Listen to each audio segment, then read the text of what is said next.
truly great alone is the two-horse match race. Several decades ago, one such race pitted Sir Barton, first Triple Crown winner, against the one and only Man o' War. Man o' War forged ahead almost from the beginning. It was a romp for America's most famous horse, who was to race only 21 times, winning 20 and establishing 5 U.S. track records. He finished 7 lengths in front. Another victory for the legendary Man o' War. 3-year-old year, this handsome big thoroughbred had done about everything that could be done, but he had not defeated the Derby winner of that year, Sir Barton. And so a match race was conceived, and it was run in Canada. There's Jack Dempsey, the Vanessa Mauler, pictured with Big Red. And this particular race drew international interest, but it turned out to be an easy go for Man o' War. They're off and running. Man o' War takes the lead over Sir Barton. As they come around the first turn, it's Man o' War leading Sir Barton by a length. Turning into the backstretch, it's Man o' War by 2 lengths and going away. As they come around the far turn and into the stretch, it's Man o' War leading Sir Barton by 15 lengths and under a strong hold. And Man o' War is an easy winner. Man o' War won by 17 lengths, took 6 seconds off the track record.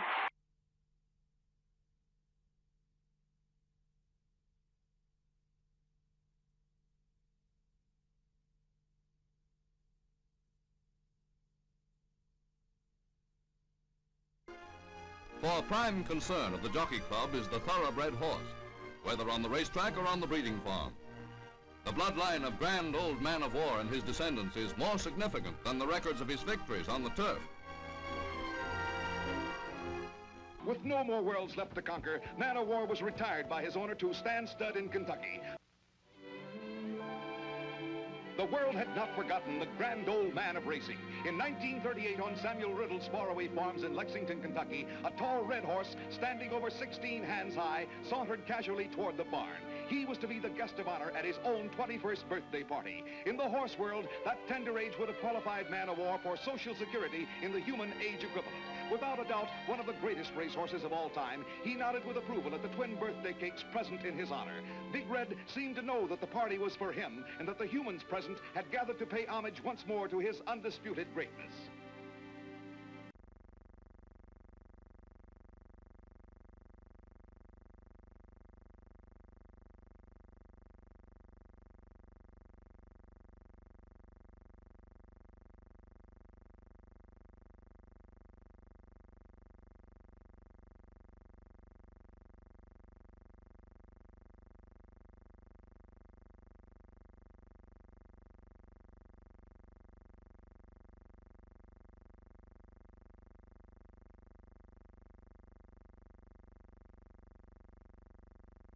At $1 million. And now let us meet Man o' War himself. Affectionately known as Big Red, this famous horse in his day was proclaimed as the greatest that ever ran on American turf, and many track records were shattered by him. In Kentucky, great horses like great men are revered after death as they were during life, and among the graves of famous horses at Elmendorf Farm, we find those of Fair Play and Mahuba, father and mother of the great Man o' War. Overlooking these graves is the statue of Fair Play, a fitting symbol of Kentucky's regard for its famous horses and the traditions of the turf. Man o' War, better known to followers of the turf as Big Red, still cuts a regal figure as he marks his 29th birthday at the Lexington, Kentucky farm of his owner, Samuel Riddle. Back in the early 20s, when he was king of the track, Big Red turned over $166,000 in winnings in 1 year. Besides crowding almost every track record, the big fellow sired many a famous colt. Yep, Big Red is 29 years young.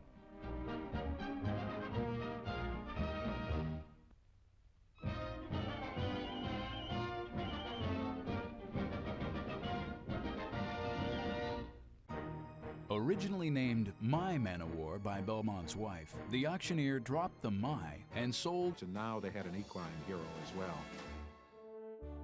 In 1921, Sam Riddle retired Man of War and turned his champion out to stud. He was out to pasture, but still in the public eye. On a farm near Lexington, Kentucky, Man of War sired 64 race champions.